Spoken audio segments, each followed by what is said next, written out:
Hello বন্ধুরা, আরেকটা recipe নিয়ে এসেছি। সেটা হচ্ছে কাঁঠালের চপ দেখাবো আপনাদের। দেখুন কি কি লাগবে। কাঁঠালটা আমি সেদ্ধ করে নিয়েছি কেটে। আলু সেদ্ধ লাগবে, দারচিনি, এলাচ, লং লাগবে, আদা, রসুন, কাঁচা লঙ্কা, বাদাম আর গুঁড়ো মশলা লাগবে, জিরে, ধনে, হলুদ, লঙ্কা আর ধনে পাতা। চলুন বানিয়ে দেখায়। তেল দিয়ে বানাবো। দেখুন বাদামটা ভেজে নিচ্ছি।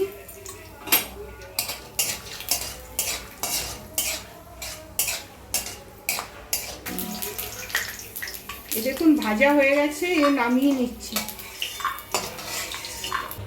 দেখুন যে মশলাগুলো আপনাদের দেখালাম সেটা পেস্ট করে নিলাম, তেলের মধ্যে দিয়ে দিলাম।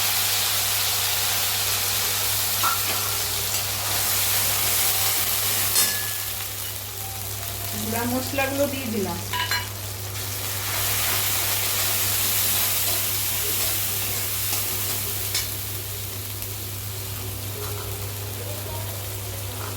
নুন দিলাম, 1.5 চামচ নুন দিলাম। আধা চামচ চিনি দিলাম।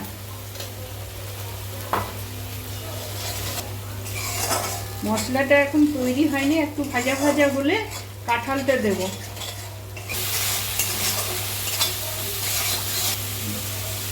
কাঁঠালটা দিলাম।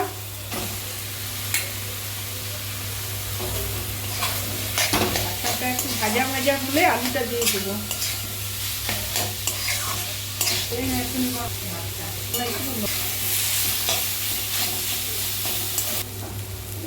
দেখুন আলুটা দিলাম।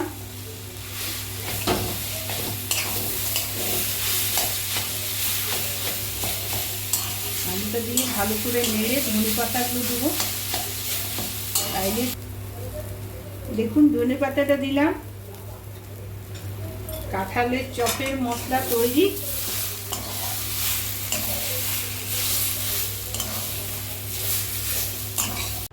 দেখুন কাঁঠালের মশলাটা আমি বানিয়ে নিয়েছি। আপনাদের মুড়াটাও দেখাবো আর ভাজাটাও দেখাবো আমি কিভাবে ভাজি। দেখুন আমি কিভাবে কাঁঠালের চপটা মুড়েছি। দেখুন কিভাবে আমি তৈরি করছি।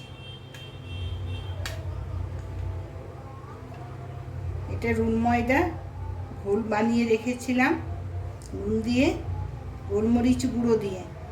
এরপরে বিস্কুটের গুঁড়োটাতে দেব।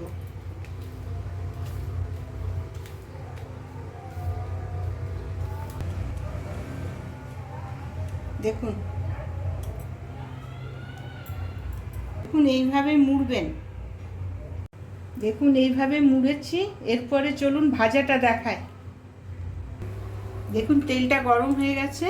এরপরে আমি ছেড়ে দিলাম চপগুলো।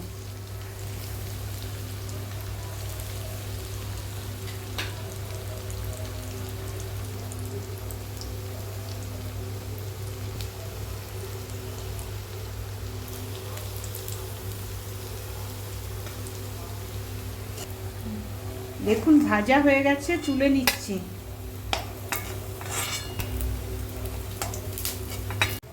দেখুন বন্ধুরা বানিয়ে নিয়েছি কাঁঠালের চপ আর পুদিনার চাটনি। এইভাবে করবেন, এইভাবে খেয়ে দেখবেন। আর কেমন লেগেছে কমেন্ট করে জানাবেন, লাইক করবেন, শেয়ার করে দেবেন। আমি পরের ভিডিওতে আবার আসছি।